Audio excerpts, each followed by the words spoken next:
Iowa has joined the modern world in going after top-notch quarterbacks. Can the Hawkeyes get it done? Locked On presents The Portal, the daily podcast covering college football recruiting and everything NIL. Part of the Locked On Podcast Network. Your team every day. Welcome back into The Portal. I am your host, Brian Smith, longtime college football recruiting analyst and writer. Thank you for making The Portal your first listen each and every day. You can find us on Apple, Spotify, YouTube, and anywhere you get your pods. And today we're going to be talking about the Iowa Hawkeyes actually throwing the football around using athletic quarterbacks. What a concept. They're actually joining the rest of the world, and there's no better guy to have talk about it. Locked On Hawkeyes host Trent Condon. Trent, how you doing, brother? I'm doing well. Good to see you again, Brian. And during this off season for a lot of us, at least football wise, I know you're always busy here and excited to get the Hawkeye perspective out there on your new show, The Portal. Yeah, man, this is a blast. Talk football recruiting, transfer portal, and NIL 7 days a week. It is my world. You sent me two guys that, I saw them. I'm like, okay, here we go. Iowa quarterback recruiting. I thought this is going to be terrible. The last time you sent me somebody, it didn't work out so I'm just going to leave it at that. Yep. These two guys are good in the past 10 years. I'm trying to think of somebody at quarterback that I was excited about at Iowa. I can't think of one. I like Cash Herrara. And if they get Peyton is it Falzone or Falzone? I'm not sure. I'm not sure on the pronunciation. What I do know is that dude is a stud, and you're going to be able to tell us a little bit more. And it's kind of crazy with both of these guys. So first, you kind of set it up with Iowa obviously has gone through some change and some evolution at the offensive coordinator spot. So after 7 years of Brian Ferentz that had varying degrees of success and then obviously cratered the last 2 seasons when quarterback play was awful. But also during that time period, Iowa had a couple of good runs. You go back to when they beat Ohio State 55-24, that season, and they had some good offensive numbers. And overall for Iowa, who's not an up-tempo team, is not going to have, 90 snaps a game, they were at least middle of the pack offensively, but then it started to take a step back. And the biggest reason was after Nate Stanley, who was perfectly fine, a very adequate quarterback at the Big Ten level, hung around for a couple of years in the NFL. He was completely fine.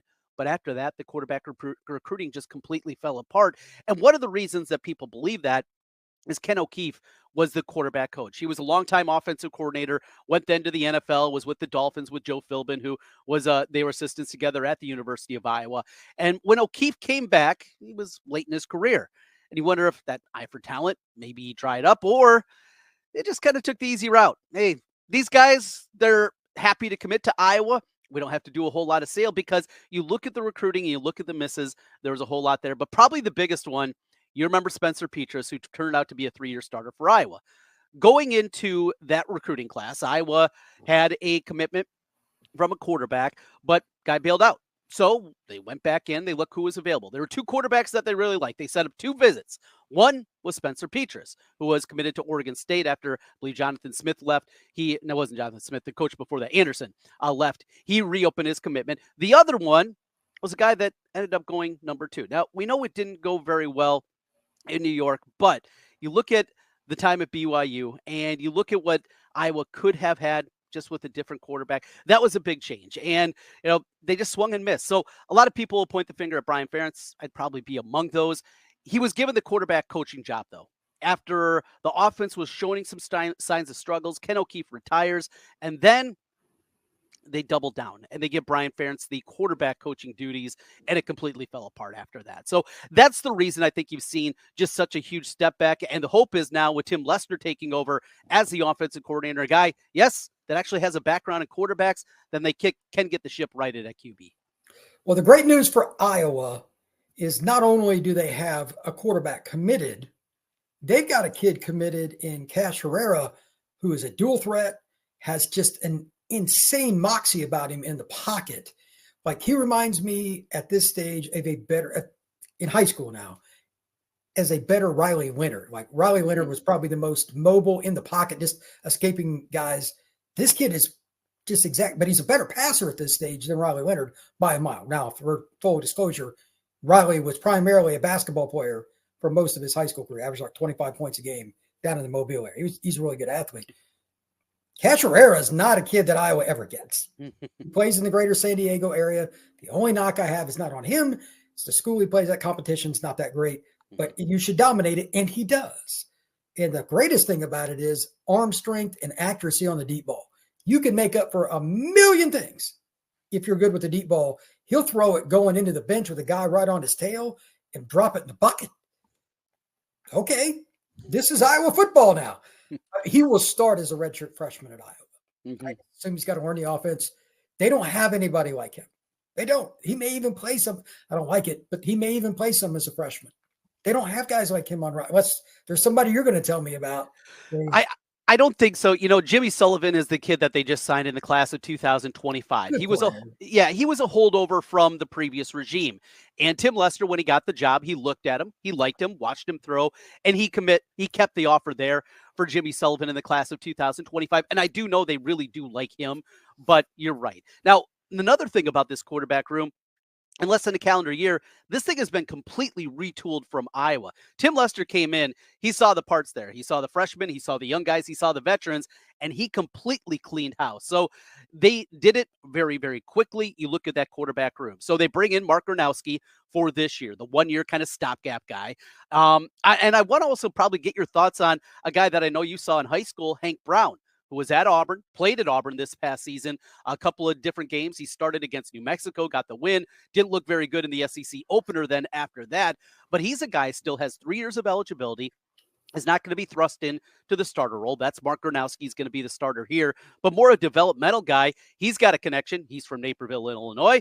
Guess who's also from there? Tim Lester. His parents and Tim Lester went to high school together, so he's a guy that I think people are excited about. But then after that, you talk about these guys at Cash Herrara, Peyton Falzone, 2 guys that are a different breed, different stock than what I was used to. And you're doing it with a coach that I think most everybody believes this is a guy that at minimum, he knows what it takes at the quarterback position. He was a high-level guy in high school, got injured, had to go to Western Michigan and put up big numbers there. Tim Lester knows quarterbacks, and I think that's where the excitement comes from the Iowa perspective. Well, let me just start with Hank Brown. I live in Auburn. I go to almost all their home games, and I'm on the field.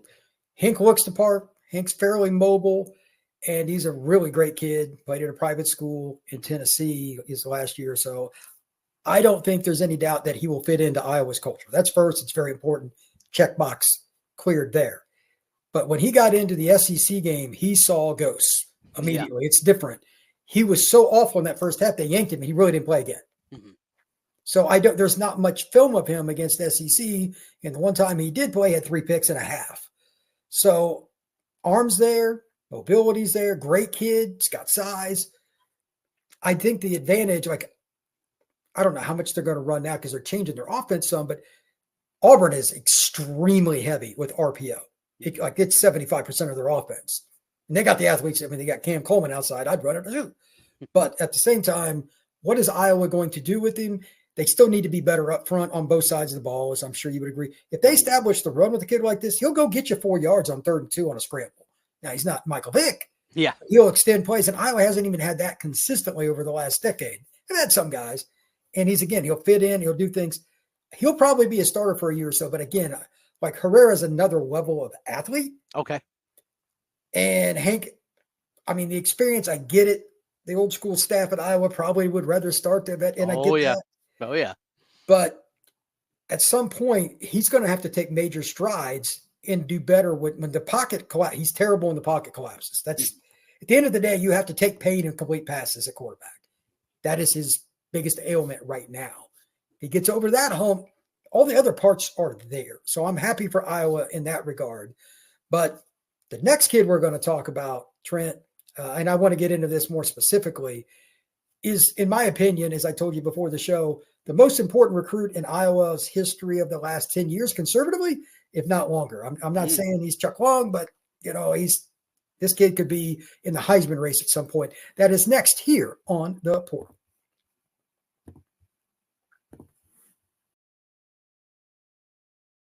From here, Trent, the next guy to talk about, and this is a really important guy for Iowa, Falzone, I apologize. I don't know how to pronounce his name, but Peyton Falzone, I'll just go with that. Mm-hmm. For Pennsylvania, is an elite player, 22 plus miles per hour.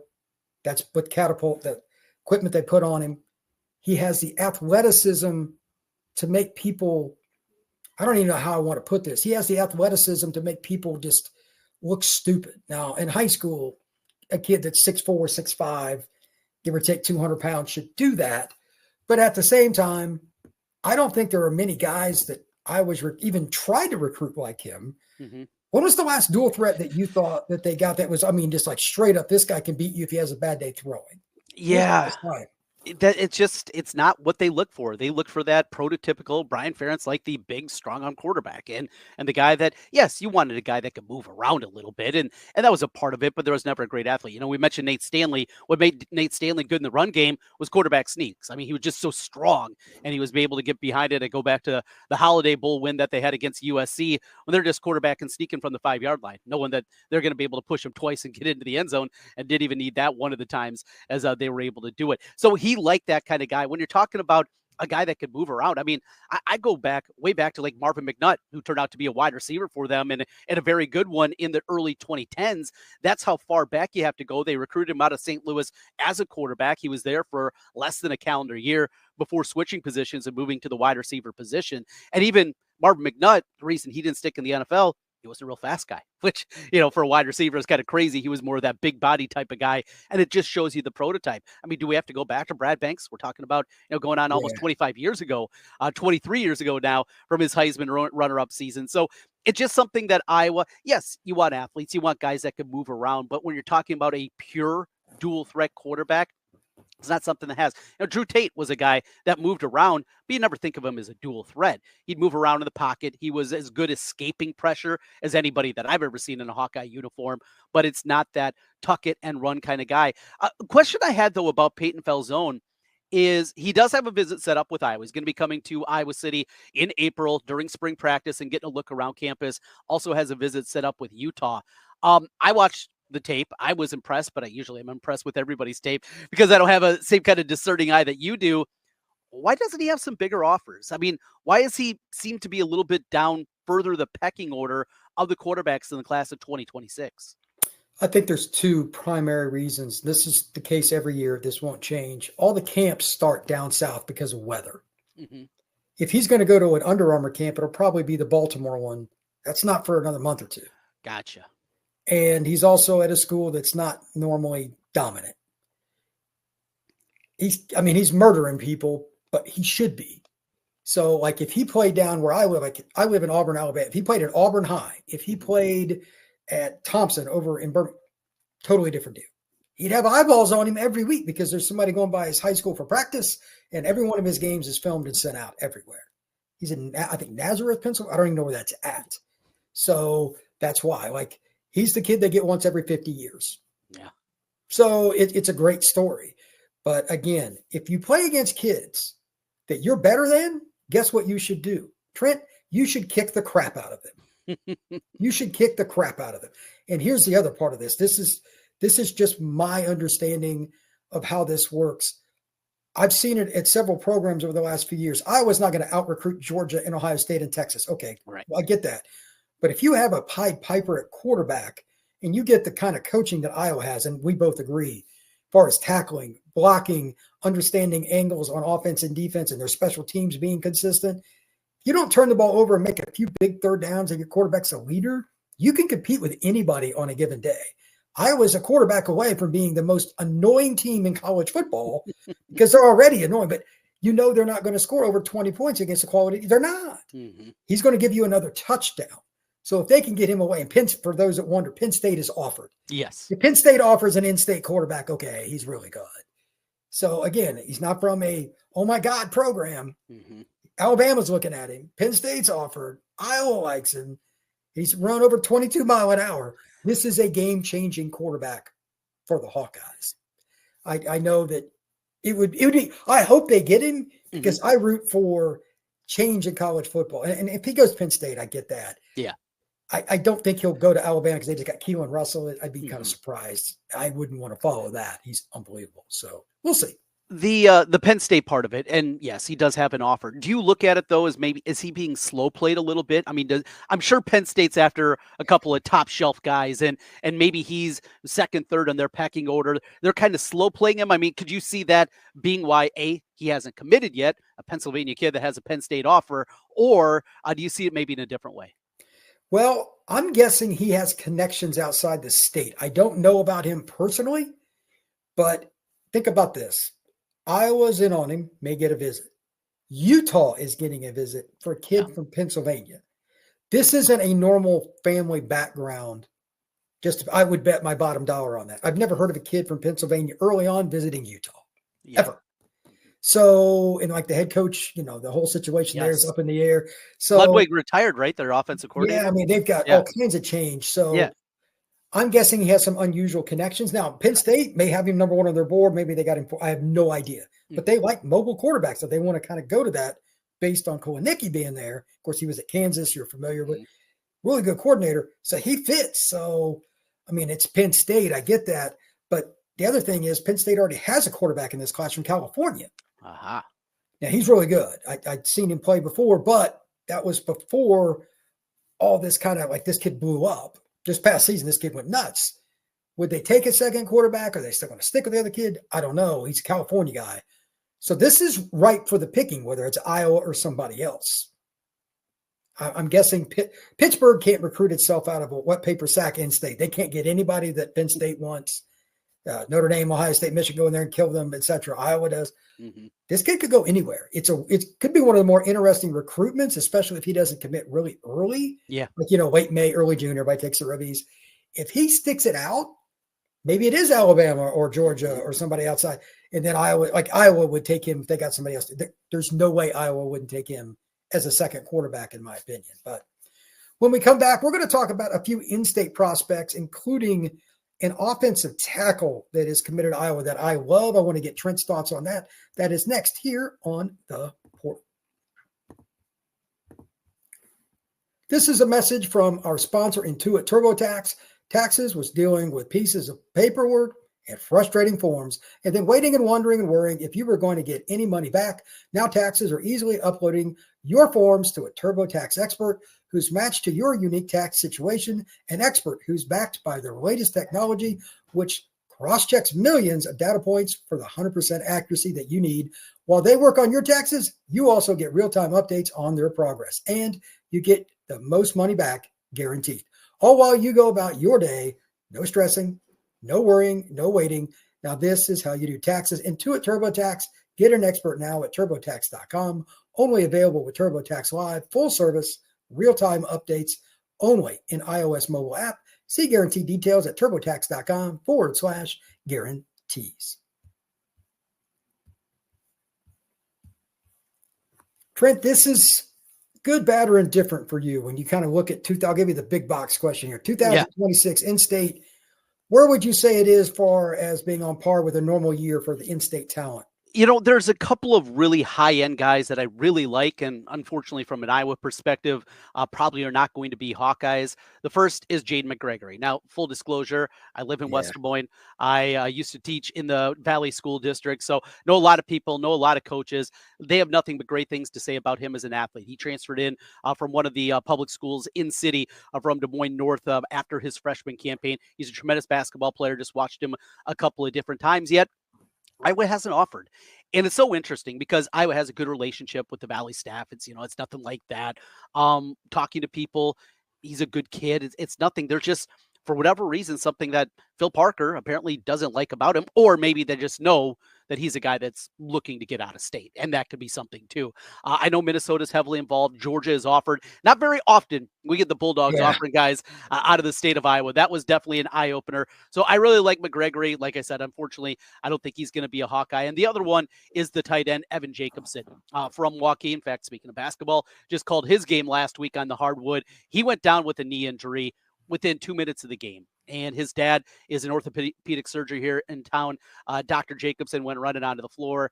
From the look of it, I thought right away ACL. It wasn't. That's the word that I got back from some of the coaches afterwards, and athletic director.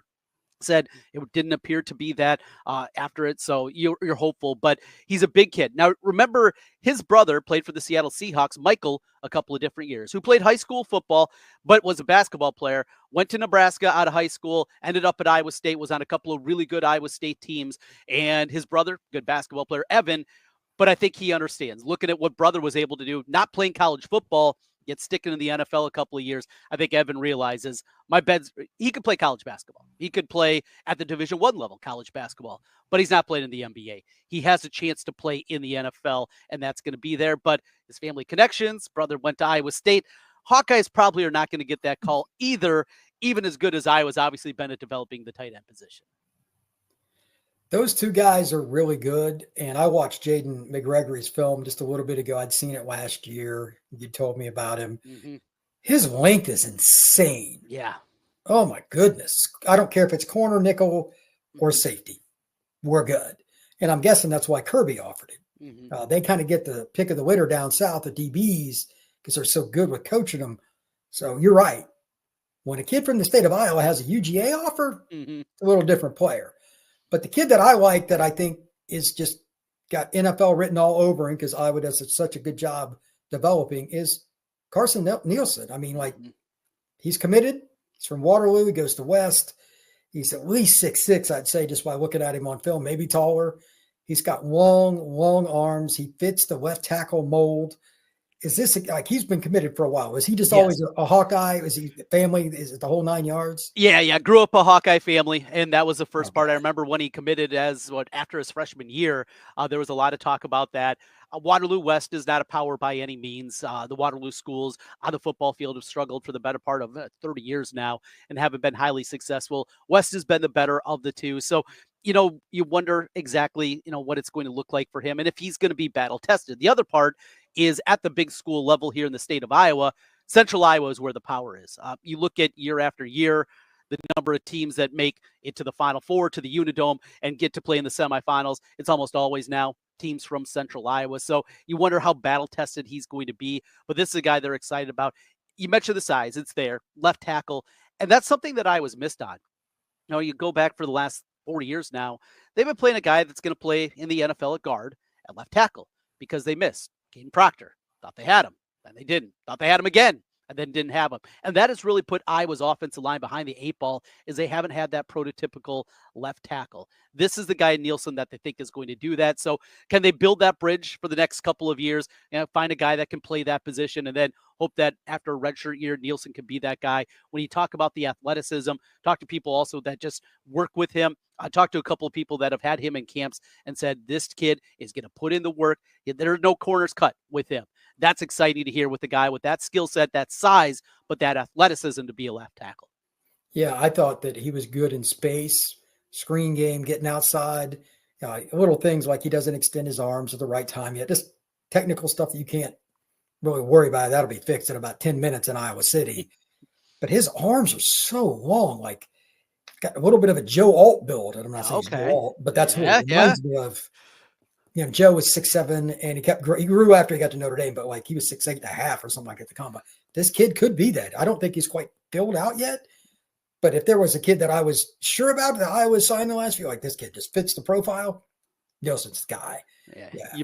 You bring up Joe Alt. That's also another sore spot for Iowa because his dad played at Iowa and, of course, played the NFL for a better part of a decade. There was a lot of hope that he was going to be a Hawk, but unfortunately it was Notre Dame because that also would have solved that left tackle for the last 3 seasons. Yeah, he started at Notre Dame from the middle of his freshman year on, and it was kind of obvious real quick. But the one other kid that I want to ask you about, and what a great name for a town in Iowa, Orange City, Iowa. Drayden Punt. The defensive line, he's committed to Kansas, but he's 6'5", 6'6". Is there any interest for the Hawkeyes? Because the frame like that doesn't come out of Iowa all the time. Are they recruiting him? What's the deal? Why Kansas? Yeah, he doesn't have an Iowa offer, and I just think he was, again, and this is this age, probably 3 years ago even, he would have had an Iowa offer and he would have committed to Iowa.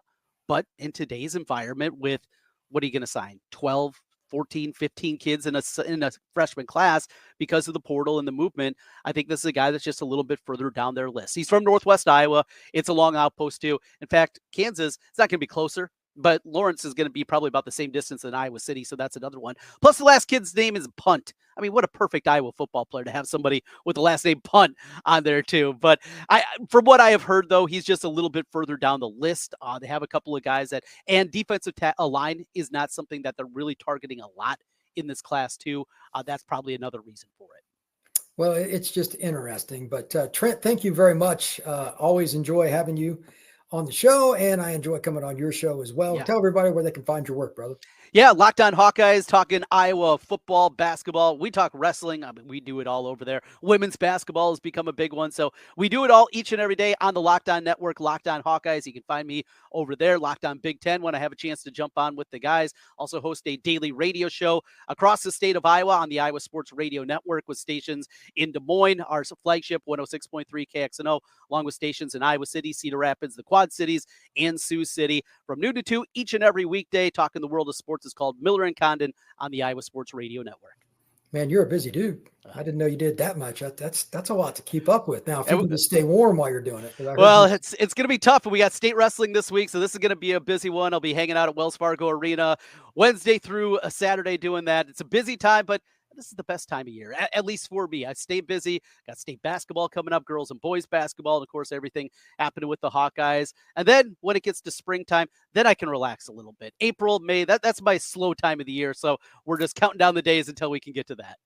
All right, Trent, I appreciate it. You can find the Portal wherever you get your pods, Apple, Spotify. If you go to YouTube, just type in LO the Portal, and you can find us there as well. Talking recruiting, talking about the Portal and NIL every day. We will see you again soon.